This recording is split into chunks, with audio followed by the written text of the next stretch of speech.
Hi, everyone, and welcome to the Dare to Dream Bigger Summit, where you're going to learn how to harness the power of creation, get clear about your desires, and bring your biggest dream into reality. I'm Mel Robertson, and I'm your host, and I'd like to welcome Tori Hartman to the summit. And I have chosen her because she's worked as a psychic intuitive and color expert for more than 20 years. She is the only psychic ever interviewed by the New York Times and LA Business Journal.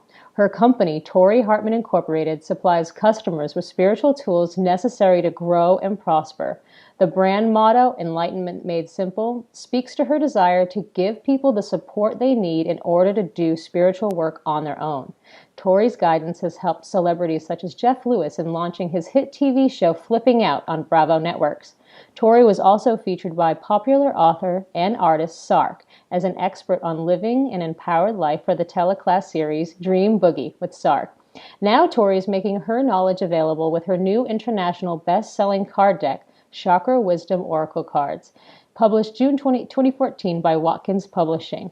This book and card set work as a divination tool and meditation aid to help clear life blocks and restructure beliefs to empower others to do spiritual work on their own. Wow, Tori, what a powerful expert you are. Welcome to the summit. I'm busy. I'm just busy. I'm just busy. It's like, that's it. It's like, so thank you. And thank you for doing it. Thank you Mm, for, offering this service to people. yeah, thanks so much for being willing to be a part of it. Before we get Yep. started, for our audience, can you just share a little bit about what it was like for you to realize that you had psychic abilities and actually listening to them in your journey to where you are today? Well, I think I had a unique situation, Mel, and I think that, I had a deliciously crazy alcoholic mother who just, believed in everything, out there. And she was an astrologer. She was an amateur astrologer, and she was pretty good at it. And I think that she spotted early on that I knew things. I would just walk in and say something, and it was just, I would just say to my dad, "Well, why are you worried about money? You got that check for $308." And I didn't get a check, and sure enough, it would show up the next day. Wow. So I knew things. And so I was lucky to have my mom, who was wacky, but she kind of nurtured it. And Mm. I never thought there was anything strange about this gift.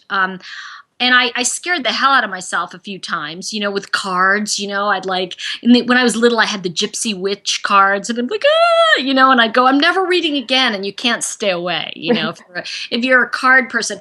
And I think, Mel, one of the things I will say when we talk about daring to dream bigger, it's that understanding that your greatest wounding becomes your gift. Mm. And you have to sail on that wounding to find your gift. And a lot of people try to get away from it, or I have to get rid of something. And just to give you an example, from the time I was 5 till I was 15, my mom said, "You have no command of the language," and she would sit me down and dictate my school papers. Mm. And word for word, I had to write down what she said, or she'd go into upset. So I never wrote anything till I was 15 when she died. Mm. And then I had to, honestly, when she died, I had to figure out how to write, and I failed English in high school. And then, so you can imagine, cut 2 years later, I have this near death experience, and angels come and tell me stories, which ultimately became part of the fables. And what was fantastic about that is, and I didn't see it until recently. This is how we evolve, right? We Right. don't see it at the time. And then all of a sudden, like 25 years later, it's like, oh, that was my wounding. They came to me, they would wake me and dictate to me these stories that I thought were ridiculous, would not go away till I wrote them down. Well, guess who was uniquely qualified for dictation? Mm-hmm.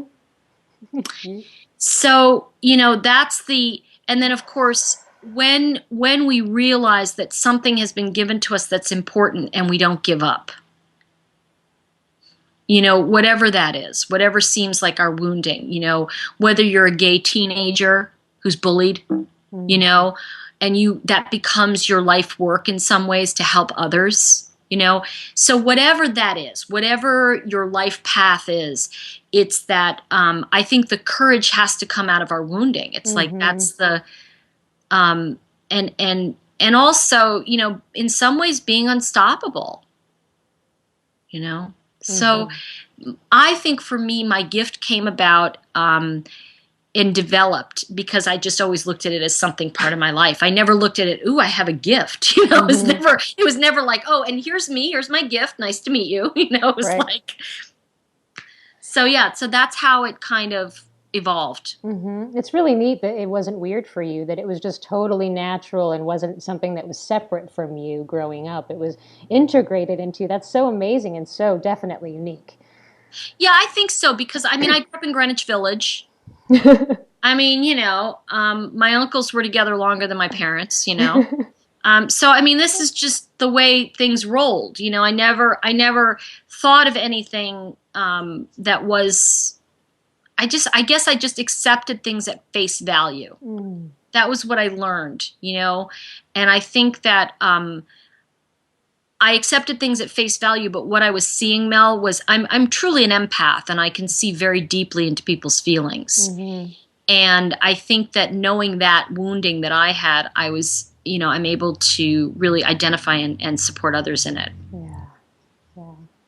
Yeah, the wounding. I know for me, my wounding is my darkness was just really identifying with, you know, being suicidal and not wanting to be here and being in a really dark place and not thinking that it was ever going to get better, not knowing how or anything. And now through working on myself, I have unlimited joy and abundance in my life that I never thought possible. But yeah, it's from that space of that darkness and that just not wanting to be here anymore, not understanding why I was here and just wanted to go home because this didn't feel like home anymore, to really feeling at home inside myself and feeling the abundance and joy in my life has been such a shift and a blessing. Yeah, you know, it's interesting because we mentioned, and always the good stuff, right? Everybody's right before the call. So, you know, Mel and I are like, no, no, no. Okay, good, we have to say that, you know. But you mentioned beliefs. And one of the things I want to say, I still get this kind of like, you know, hair on the back of my neck when someone mentions belief, because I think all beliefs are fear-based. I think anytime we create a belief of any kind, whether it's supportive or destructive, it's based on fear, because you have to install something that's not natural to you to create something. So it's kind of it's antithetical to who we are. So to give you the illustration of how I frame things is, I think there's a knowing. And when I say to you an internal knowing, you know, you don't have to tell me you're in joy if you know your joy. You know, I think that beliefs are set up basically so that I take your pulse to see how I feel. Right? So for me, when I, years ago, famous actor now, and we're all maybe drinking too much. I was in my 20s, you know, the old days. And he looks at me on the bar stool and he says, come on, do you really believe this beep that you do? And I just looked at him and I said, no. And and I said, no, I don't believe it at all. I said, I know it. How is it, Mel? And for those of you listening, how is it that certain things in our life go on autopilot? We're running our lives on autopilot all the time. Even when how do you know to get up to go to the bathroom, to get up to go to eat? And think about this. Those autopilot moves are all running your life. So what if we could take autopilot and bring it into our consciousness? And what if there were actually tools to do it that are already inside of you? And that's where we segue into what chakra is. Because it's not, you know, this is a conversation that's the great leveler, right? Is that we all have everything we need. At the end of the day, Mel, they don't need me, they don't need you. We need each other for companionship and joy. We do. Okay? However, it's really our relationship with spirit. You know? And I think a lot of people try to live in that seventh chakra of woo-woo. And it's like, no, no, no, no, no. You want to live in that first chakra of what am I creating here? You don't ever create in the seventh chakra. You get your information there. You download it. And if you don't have a good download system, that's where we get stopped. Because we get stopped always at the same point in our life. Always. And it's the pushing through it and finding techniques to do it that make the difference. Mm-hmm. That's, you can dream all you want. You can dare to dream whatever. But at the end of the day, can you be the person that puts the pedal to the metal? Yeah. How many times have we been sad when we see somebody who has this great gift and they steal it from us by not showing up? Mm. Think about that. Yeah. You're stealing from someone by not showing up. Someone somewhere needs your gift. Yeah. You're someone's miracle. And the reality is that it's dishonoring, disempowering you. Yes, but it's not about you anymore. When you talk about daring to dream big, you're risking something. And you have to look at what you're risking, right?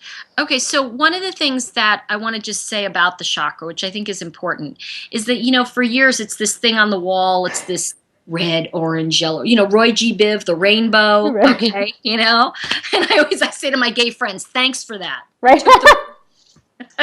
Oh, you're welcome. Thank you. Yeah. Anytime. Thanks, Mel. Anytime. Big rainbow behind you. Okay. So you got the rainbow. Okay. But I got the chakra. So we're all good. And so here's what's happening. Like if we look at Roy G. Biv, right? We really look at those chakra. They're actually active and evolving inside of us all the time. If in fact, the copy that you read, remove blocks, here's the big cosmic secret. There are no blocks. I was at the Mind Body Spirit Festival in London. I don't all, I tell different stories wherever I'm. And my card deck had just come out, Chakra Wisdom Oracle, right? And I'm standing at the booth thinking about myself, trying to count trying to figure out a pound from a pence, and because there's this raw food I want to go get, and I'm like, ooh, I want to get raw food. Anyway, I'm standing there, and this couple comes up, and she walks over, she buys the deck at the booth. It was the Watkins booth at the Mind Body Spirit Festival, and they said, oh, the author's right here. And I'm thinking, oh, okay, nice, hi, and she says, my husband has a blocked third chakra. And she's a Reiki practitioner. By the way, I really respect Reiki. I think it's amazing work. So nothing against Reiki. And I said, oh. And I said, how do you know? And she's like looking at me. I'm supposed to be the chakra expert, right? And she goes, what do you mean? I looked at him. I said, do you feel you have a blocked third chakra? And he's this big bloke. He goes, oh, no, she told me I do, It's like, I said, so are you starting a business? Are you in the planning stages of something? And he said, yeah, I am. I'm going into business on my own. And I said, well, that makes sense. You are very active in your third chakra. So what happens is we stop our own processing. You see, a chakra will expand and feel blocked when it's working. Yeah, that makes sense. I like that. Right? Yeah. So what the Chakra Wisdom Oracle are, in a sense, is it's a spiritual roadmap, right? Now, just to give you the idea, these fables came to me. Then I had groups. I was doing mastermind groups, and we developed the manuscript. And then I met the artist online. And anybody who wants to read the story can go over to the Facebook page for Chakra Wisdom Oracle. But basically, she drew the deck. And 6 months later, she said to me, I really feel like there's one more card. And I said, no, I feel there's a spirit, but not a card. Well, she died 6 months after she drew the deck. Wow. And I just got the chills. And yeah. And I realized that this was her gift as an artist to all of us. Wow. To remind us that we all are on this artist journey. And if I could give anybody a message today, it would be, please, don't die before your art is expressed, because she left us a legacy, and it's like if you had killed yourself, you would have killed the wrong person, because who you are today is not who you were. So if we know that from AA, we know that from, different 12-step community programs, everything, we know we're evolving, right? Why not our chakra? And if our chakra are evolving, aren't they really an energetic roadmap of where we are? Mm-hmm. And what if who we are is hidden in there? What if your purpose is already inside you, right? And all you have to do is learn to read the roadmap. So the cards themselves, and I have to tell you this, I've not done promotion on it. I mean, other than emails or, from my list or whatever, but I haven't even sent that many. We've sold, first of all, we sold the first print run out in less than 10 weeks. Wow. And it became #1 in 3 countries in days. How does that happen? And the way it happens is that when your work walks in a room before you and can speak its own language, then it's magic. Yeah. So I think the key is don't dream outside of yourself. Mm-hmm. Dream within yourself and create it from within, right? Yeah. So when we look at the chakra map, there are 7 cards in each chakra section in Chakra Wisdom Oracle. Cards are a mirror for you. They're just a mirror. They're not telling you anything. They're showing you internally what's going on. So if there's great wisdom in who you are already, wouldn't it be great to be able to just go, oh, that's where I'm at? And so that's the idea of the Chakra Wisdom Oracle. What makes them different is they were intention setting cards. They were developed with intentions. I had Fable groups with Academy Award winning Academy Award winning people. There's one exercise in the group dynamic, which is in the toolkit. That's in the new book. It's not in the card deck. But there's one exercise where you pretend, it's in the Joy card, talk about joy, where you pretend that you're on a major talk show. And you pick whatever talk show it is, and the person's going to interview you, and you just start. And the interviewer says, so Mel, welcome to the show today. Tell us what's going on with you. And it's amazing to watch that the person who's playing step into the role. And I'll never forget the one person in my group who steps into the role, and she's talking about having won her Academy Award and what it was for. And I want to tell you, there she was 5 years later on stage in the same speech, and we all went, because you see, that's what it is, and that was in her. What is that? That's third chakra. The joy card is third chakra. Processing, thinking, planning how you're getting there. So this journey is not just about fortune telling. And I say to people, oracles give you tools and keys to live your life. Tarot gives you the future and tells you prediction. It's a predictive tool, you know? So there are things in this deck that are like, is your intention authentic? Are you on, like that kind of thing. Now, there's a trilogy here, right? Because in the original, I self-published. I spent my life savings. I went to China and published this deck. And I was out of my mind to do it. But in 3 years, Mel, I sold 10,000 copies off my website. Now, were you guided to go to China? Like, were you following guidance? How did you come about like self-publishing? That's interesting, because that's kind of something you needed to do, you wanted to do, you wanted to get published. It was a dream. And how did you get there? How did you know to go to China? Well, first of all, I'd been published before. Okay. I'd been published a few times by Putnam and Dutton and different genres and stuff like that. So I knew the publishing game, So I knew what that was going to look like. Okay. And I knew the trajectory. I knew the plan. And I knew that that nobody would publish the deck as it was at the time. It was just not going to happen the way I wanted it to, so to speak. So basically, what happened was I just said, I guess I have to do this myself. I found Gretchen, the artist on the internet. She said, it's going to take me a year to draw them. And I said, well, I've been with this 15 years. What's another year? Right. And, it was one foot in front of the other, Mel. I mean, the best way to put it is, I knew things were printed in China. You don't need to be a rocket scientist to look at the back of these decks and says printed in China or printed in India, wherever. And I found someone who knew somebody. I energetically created that. Yeah. And I got this amazing circumstance, and they gave me a great deal. However, when I got the decks, I found out to sell on Amazon, it would cost me $1 per sale. So I couldn't sell it on Amazon. I was completely so I put the whole deck up for free online, spent what I had left, and people started buying them, and a miracle happened. People were buying them and getting them and telling friends. And in 2013, January, I sat up in bed and said, I'm going to London, and I'm going to find a publisher in London. And I have friends who are very successful in this industry, and they said, Why don't you go to New York? I said, no, I don't want to go to New York. I'm going to London. And people said, they're not going to buy them there. And I said, okay, they'll buy mine. I'm foreign, it works out.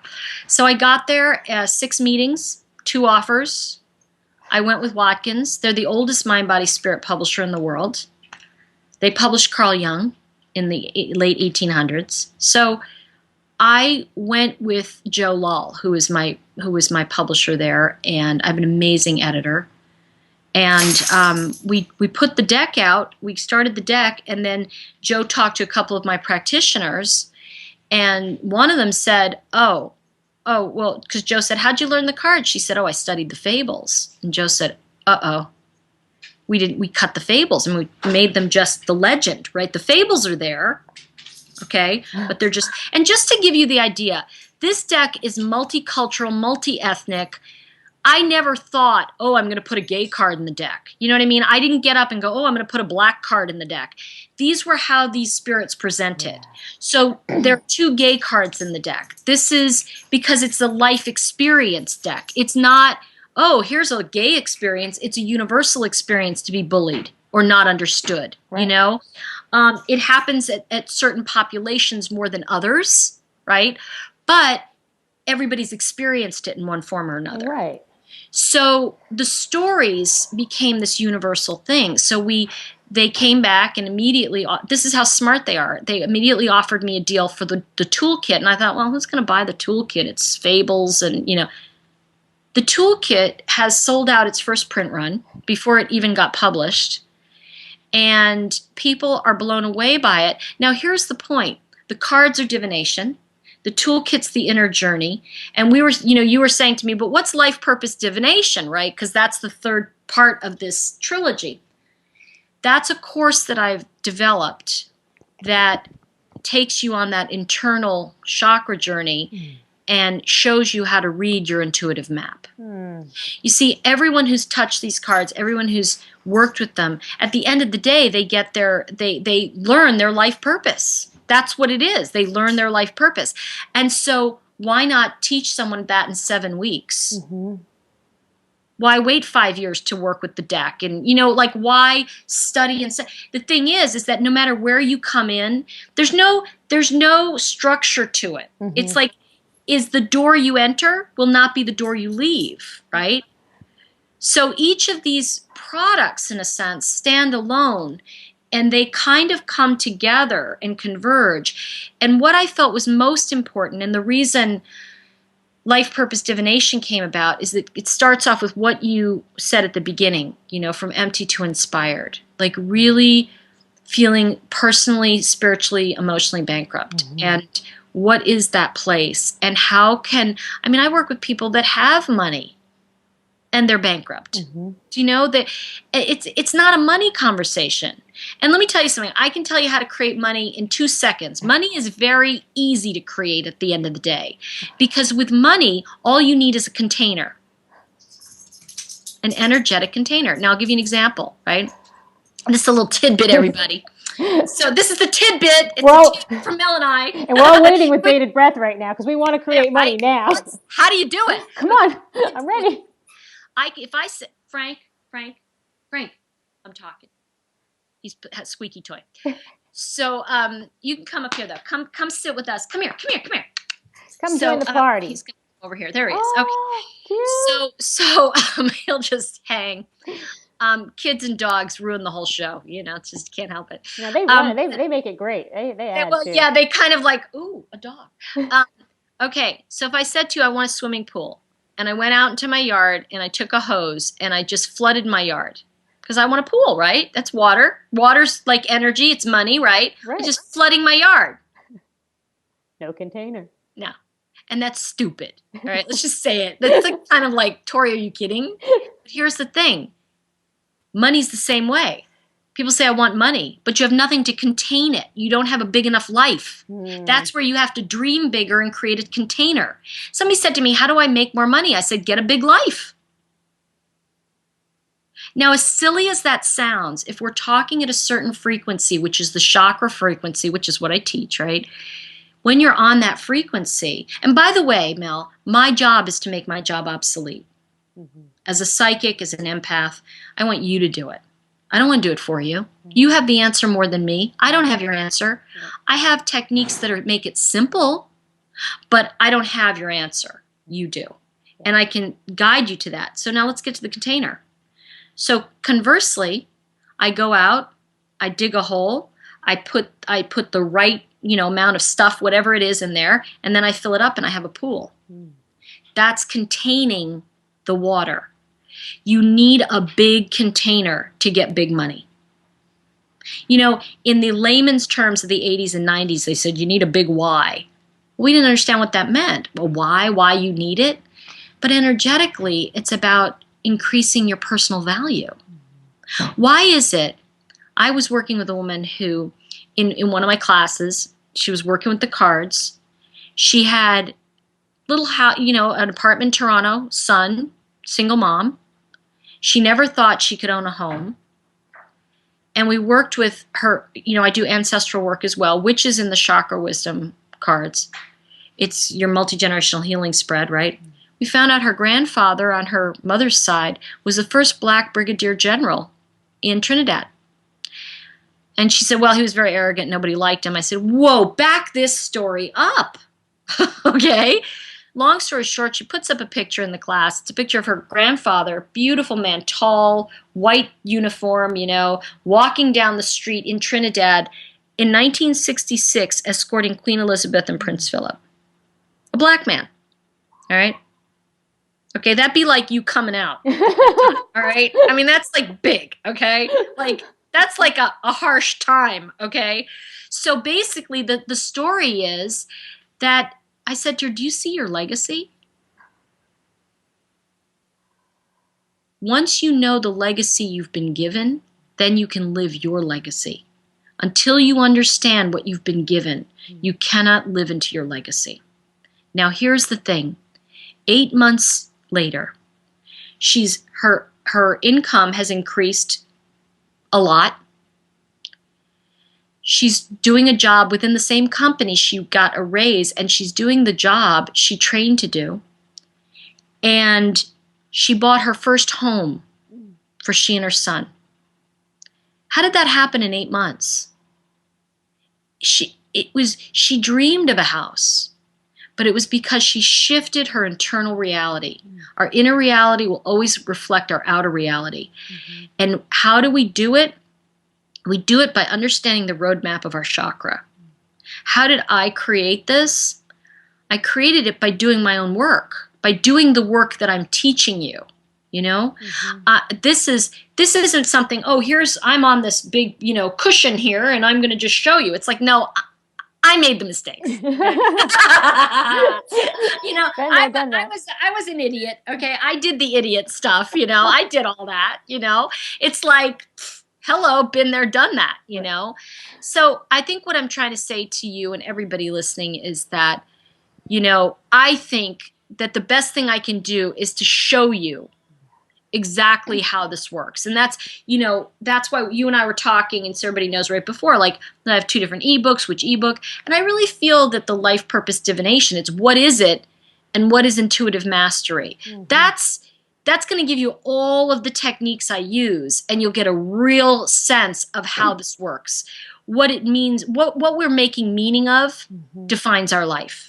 And that's the free gift that you're offering to everyone listening to the summit, right? Oh, yeah. Perfect. And because that's one of the biggest things that I teach is that what we're making meaning of. And honestly, the Chakra Wisdom Oracle cards, which they can be gotten on Amazon, the toolkit, Amazon, the Life Purpose Divination course is something I'm launching. But all that aside, the point is that what we're given is all the tools we need. And I think somewhere along the way, it got more difficult for us because we've evolved too quickly. Yeah. And I think that's the biggest thing I can say is that if you had the map that gave you your purpose, would you read it? Absolutely. And here's the thing, that goes back to autopilot. What if you could see your autopilot systems where things are running you, and then say, ooh, I need to take that off autopilot, get into the flight seat, reassign this thing, and then put it back on autopilot so it runs. See, we don't ever get rid of a block. This is the big myth that I'm going to share with everybody. We repurpose it. You know, in this, look at how think about this, Mel, and everybody listening, just think energetically right now. Mm-hmm. How have we evolved into finding green and finding that our planet and repurposing and electric cars, and how has all of this become a consciousness? Well, it's a consciousness internally too. If in fact our inner reality is reflecting our outer reality, didn't it start with us anyway? Absolutely. The concept of repurposing. Mm-hmm. Therefore, something that is blocking you is the most empowering key you have to your future. Mm-hmm. It is the, you know, we were in breakdown. I work with this gal. She came in, she's a fantastic gal, Essie. She works with me to develop this program, you know, my life purpose divination program. And we were in breakdown for weeks, for 3 weeks. We were like, I don't know how this is going to come back. Like, what are we doing, you know? Mm-hmm. And here's the thing. If you stay on the train long enough, the scenery changes. Yeah.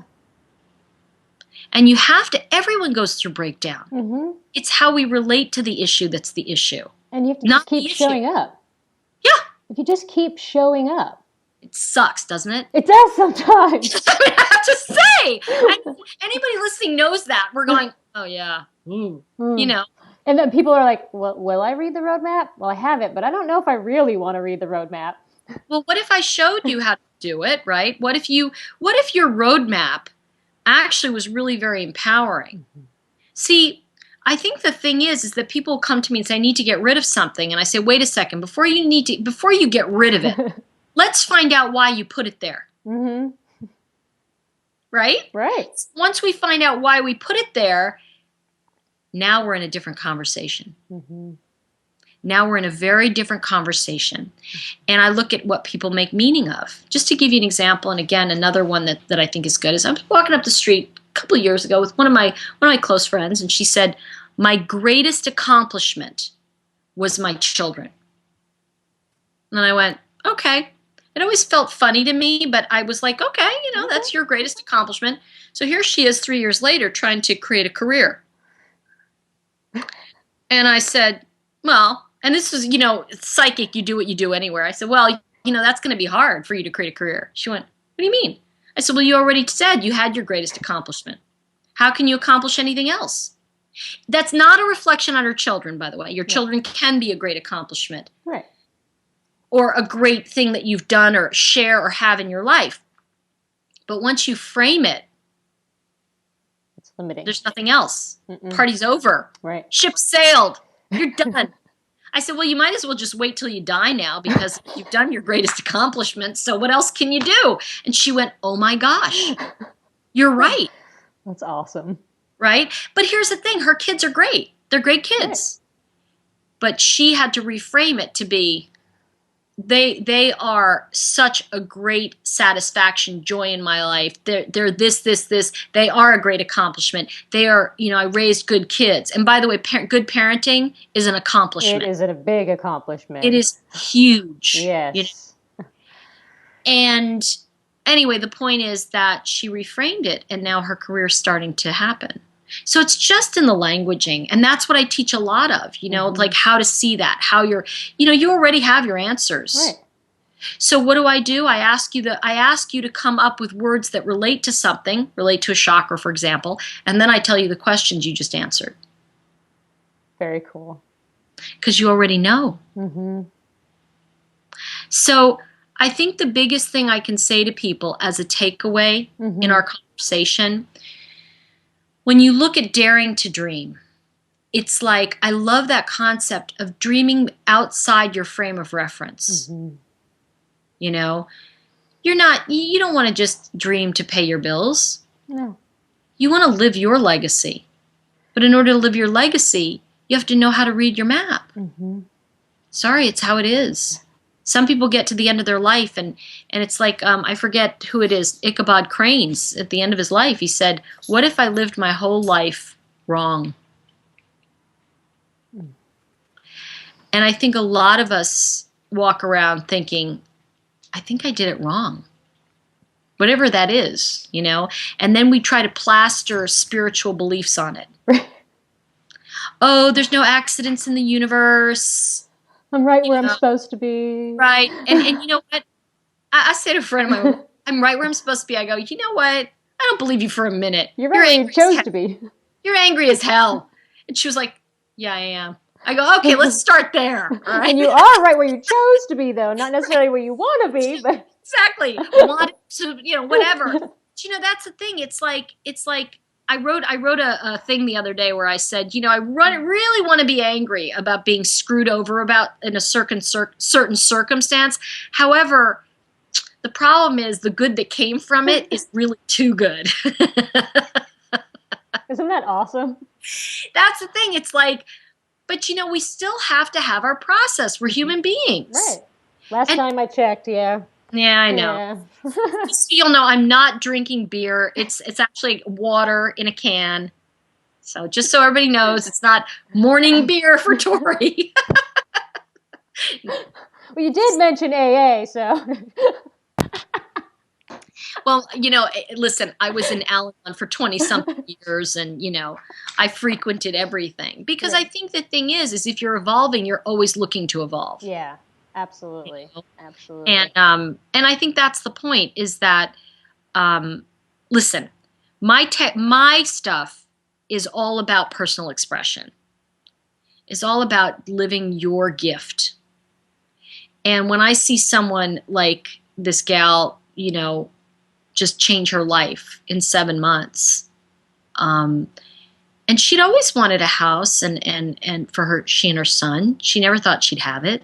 But, that's just a good example in the sense that, what? What is that? Like, I was working with a girl in a class and she said, I just want you to know I'm not going to forgive my parents. Mm-hmm. I said, oh, all right. So let's talk about it. And she was like, no, I just want you to know I'm not going to forgive my parents. And I said, okay, that's not this class. Like parental forgiveness, that's therapy. Okay, you work with a therapist on that, and that's fine. I am not a therapist. I'm who I am, not a therapist. So she said, okay, just as long as we're clear. I go, it's your money, it's your dime, it's your time. I will, long story short, we did family dynamics. It's my multi-generational healing stuff. But you see, life purpose divination is the precursor to that. You can't really get the multi-generational healing till you do life purpose, and that's this trilogy, you see. So, but to make the long story short, because if I leave you in the loop with that, finishing that story, and then we can take me to where you need to go. But basically, in the class, she said, I never knew my grandparents because I believe it skips a generation. We're here to heal the issues of our grandparents. That's where our hidden agreements are. Mm-hmm. Our map is hidden in our chakra. Mm. It's far too much material for me to tell you in this moment, but let me tell you something. You'll get huge value from the ebook because I really poured my heart into what it is, and you'll know what it is. That's more important. And I love that you just said that, though, that it skips a generation, and we get it from our grandparents, because I've had a reading done where I've been given a gift from my grandfather or a grandfather, and I need to figure out what that is and what my journey is, but I've been handed something down, so I love that you said that. Yeah, it is. Our hidden agreements are there, but so are our gifts. And I'm glad you said that too, because what happened was, long story short, she and her brother were raised in a cult. Mm. So she never wanted to forgive her parents. Right. They never let her out. It was pretty horrific. Mm. All right. And when she was, 18, obviously she escaped. But the point is, well, she did escape. And here she is in this class, multi-generational healing. She said, I never met my grandparents. I didn't know them. And I said, why don't you find out about them? So she did a little research, and she comes back to the class, and she's shaking, and she says, I found out that my grandfather, I think it was her mom's dad, the only one she could really find information out, he spent his life savings in court trying to get she and her brother out. Mm. Oh, my God. And he failed. They just kept losing in court because the cult had more money. Wow. And basically what happened was he died weeks before she started the class. Oh. And there was this epiphany of, oh my gosh, I was profoundly loved by someone. Someone I never met, I never knew, was trying to save me. And Wow. in that moment, right? In that moment, she did not need to forgive her parents because she was no longer angry at them. Yeah. Wow. It was just lifted. So when we do this level of work, when we're in it, it will lift. You know, the biggest feedback I get from people that work with me is that, you know, that I've gotten the honor and privilege of working with, I should say, is that they do this stuff and they go, how did that happen? My life is completely shifted. Like, how did that happen? And it's like, we just found out who you were, and we found out you were profoundly loved. Someone loved you. Yeah.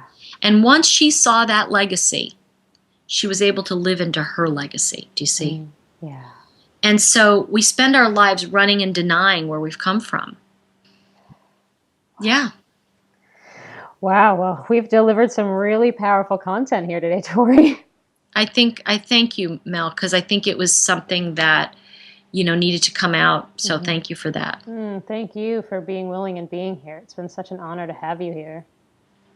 I love this stuff. I love this stuff, and I love that we can, you know, we can help people at this level. You know, even if two people watch this, and it shifts one of them, maybe they'll go write that song that will change that person's life. Exactly. Imagine, and I'm going to leave everybody with this thought. Imagine your favorite artist, whoever it is, singer, songwriter, painter, whoever. What if they did not dare to dream? Yeah. What if they didn't dare risking everything? Their madness, their sadness, their depression, everything. And that's something that, you know, please don't die with your art in you, whatever it is. Yeah. You know, read the map. It's just a map. Just a map. And it's simple. And we have no idea how we affect someone. I had someone once tell me when, you know, I was struggling with what to do with my life or what I'm going to do and how to follow guidance. And they just said to me, like, you know, if you were shown to go move somewhere, but you didn't know why, and you followed it or you didn't follow it, you don't know that you moving there could have influenced someone that was going to create the cure for AIDS or something to that effect. You just have no idea how you're going to influence people. And so you have to show up. You have to be you. That's what you came here to be. Oh, yeah. And take it with all the lumps and the, my dad, right before he died, he grabbed my wrist and he said, and he was a World War II vet. He jumped on D-Day. He was paratrooper. He jumped in Market Garden. He was in the Battle of the Bulge. He was quite a guy. And I was very blessed. I had a good dad, really good dad, and drove me crazy. He was a good dad. And he said, you know, I'm convinced that I survived because you had to be here. What a great legacy, right? And he said, I give you permission to surpass anything I've ever done. Oh, wow. And so if you're a parent, please turn to your children and say that I give you permission to surpass me. Give them permission, because the biggest gift we can give somebody is our approval. I hate to say it. I know you don't need people's approval, but boy, what a gift it is when you get it, you know? And my dad said, I've been depressed my whole life. And I said, no, you weren't. You had PTS, you know, post-traumatic stress, whatever. Yeah. You killed people. I don't care, Nazi, no Nazi. These are human beings. You'll never be the same. No way. And he said, that's true. I'll never be the same. And I said, there was just no way around that. And he said, you're right. He said, I said, how are we supposed to process that? You know, so the next time you see a veteran, you thank them. Yeah. Because they believe in something bigger than themselves. They're a great example to us of changing the world. I'm not talking about the powers that be. Right. I'm talking about the foot soldiers. Yeah, absolutely. The people that go in and love you enough to want your world to be safer. Firemen, policemen, whatever. They love you and don't even know you. You owe it to all these people to dream big and live big. And you know what? What I said, a friend of mine said to me when my dad's friend, when he died, she said, "Okay, go get a big life now." Simple. Mel, thank you so much. It's, and yeah, so there you go. Yeah. Thank you all, and I dare you all to dream bigger. Now you go get a big life. Thank you so much.